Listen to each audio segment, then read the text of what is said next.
Min Molly kommer nu. Hej, Lito. Hvad vil du bare sige?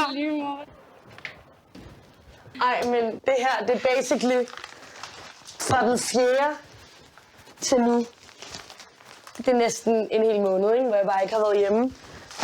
Du må også bare passe på, fordi på et eller andet tidspunkt, ikke også? Så kan du være, at du bare får et breakdown, fordi du bare ikke kan mere. Jeg gider ikke. Jeg har ikke lyst til at sætte mig ned og så tænke over, hvad det er, der egentlig foregår i mit liv. Det har jeg ikke lyst til, fordi det er ikke særlig rart. Du må også passe på dig selv, ikke også? Ja. Men jeg gider ikke. Altså, jeg har det meget federe ved at lave ting hele tiden. Det gør mig glad. Det er jo så det, det er jo så det er lige netop det positive ved den her hund, fordi den kan nemlig udfylde det, som jeg har brug for. Den giver mig lykke for det første. Man er altid glad, når det er, at man ser en hund. Hvorfor? Ja. For den er altid glad for at se dig. Når man kommer ind ad døren, så det første, som den ser, det er dig, og den kommer bare løbende hen til en. Og prøv at forestille dig at have den lykke i dit liv hver dag. Ja. Hver dag, så ved du, at der er nogen, der glæder sig til at se dig. Og hver dag, så ved du, at den aldrig vil skuffe dig. Men hvad hvis du kunne opnå det ved at være dig selv? Hvis du ikke behøver en anden person.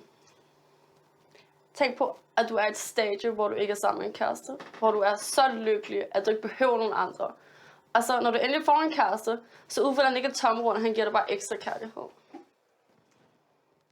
Problemet er bare, at jeg ved bare, at jeg kommer ikke til at være den type, som opnår det der selvkærlighed for sig selv, og som kan sidde med sig selv og være alene, og være lykkelig over det. Hvem er vi? Det er Holm, det er Lange, jeg hedder AC, og vi har det mest klasse tøjbrand i København. Lange? Holm. En strategi over for kunder er altid at ignorere dem, se igennem dem, og lade som om de ikke er der. Det er jo ikke bare et tøjmærke, det er også et brand, ikke? Den følelse, vi gerne vil have, det er, at folk skal føle sig stive. Den her trøje er egentlig meget cool.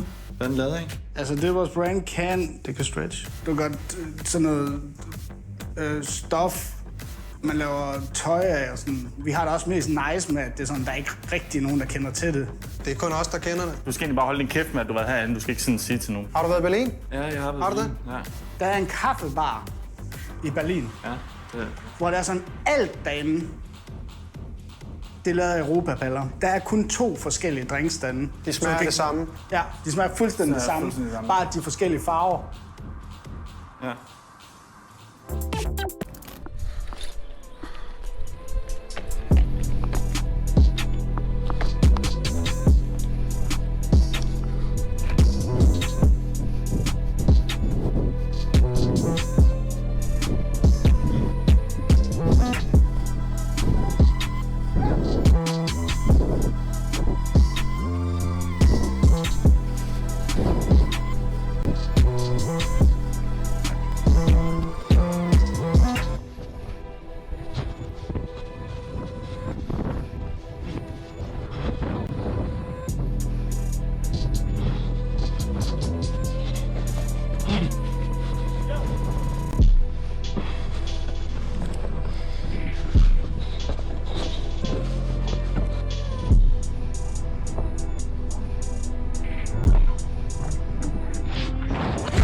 Det er klart, at efter vi har fået en bøde på 65.000 for at sælge alkohol her på butikken, så er det jo klart, at vi ikke ved, hvad fanden vi skal stille op. Men så er det jo godt, at vi er gode til at få idéer. AC får en kongeidé. Ja, det er bare seriøst. Jeg sidder lige pludselig og tænker på noget. Altså, jeg får gåsehud nu. Fuck, indsalg. Hvad så, drengene? Er I fucking klar på indsalg, eller hvad? Så kom indenfor. Kæft, det ser dejligt ud, man. Kom ind og mærk tøjet, kom. Det er klart, da jeg åbner døren og kigger ud og ser, hvor mange folk, der står ude i køen, så går jeg, høj kæft, det vælter ind, mand. Altså, vi havde regnet med 3. Ja. Der er 5. Det er næsten 100% mere. Det er i hvert fald 80. Velkommen i butikken. Stræk tøjet. Kom i tidlig i seng. Kæft, den er god til den der. Ja. Indsalg er det modsatte af udsalg. Så i stedet for at sælge ud, der sælger vi ind. Altså typisk ved udsalg, der er det, at så er det en periode, så sætter man priserne ned. Ved indsalg, der kan man så i en periode komme og købe noget tøj til en højere pris. Du kan strække den op til 3 meter. Man kan sige, at alt det her, det er faktisk samme farve, hvis du er dyr.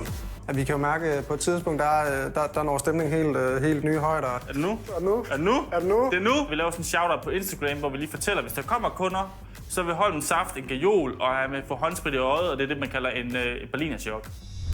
Og vi har brug for at udvikle os på måder, vi ikke har mulighed for i åndeverdenen. Så inkarnerer vi på jorden.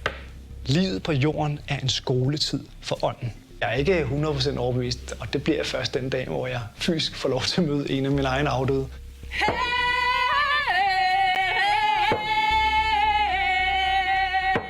Jytte, forhenværende dagplejemor. Kirsten, elsket og savnet mor til Bjørn. Og allerkæreste farmor Agnes. Hør vores kalden på jer. Spiritismens trossamfund er blevet godkendt af Kirkeministeriet, og med sådan en blåstempling følger et stort ansvar. DR er med stifterne Jens og Christina i trossamfundets allerførste leveår. De skal beslutte, hvordan de skal døbe, gifte og begrave spiritister, og samtidig finde ud af, om spiritismens trossamfund kan få en solid plads blandt de Danmarks andre religioner. Det første år som anerkendt trossamfund er snart gået. Stifterne Jens og Christina har dog et par store opgaver foran sig, som kræver god kontakt til den åndelige verden. Christina skal være forkynder ved sin egen fars bisættelse, og Jens skal forestå en spiritistisk vielse, hvor brudeparret håber på kontakt med familiens afdøde. Skal vi så ikke starte ud med, I fortæller, hvad I har nu fået, hvad der ligger i hele støbeskeen, og hvad der skal ske? Gæsterne kommer, og så er der en halv time, hvor de lige kan få lov til at pakke ud. Så tager Talassi dem med ovenpå i hendes tempel. Og det foregår hos din veninde, Ja. Talassi. Talassi, ja. Når du byder velkommen, så ved jeg jo godt, at du ligesom byder ind spirits, der nu må være til stede. Ikke? Det jeg rigtig gerne vil, som var vigtigt for mig, og det var faktisk en af grundene til, at også at vi valgte jer. Det var fordi, at så kunne vi få min mor og min far og Bjørns mor med i brylluppet. Er der flere fra den anden side, du er med? Altså, spontant så kommer der 2 mere, og det ene, det er... men det er jo mange år siden, hun døde. Det er lige meget. Det er jo op til os, hvem vi i bund og grund byder velkommen, hvis de kan og har lyst. Og, Ja, jamen, så vil jeg gerne have min mormor, som hedder Ruth. Mormor Ruth? Ja. Mm-hmm. Godt.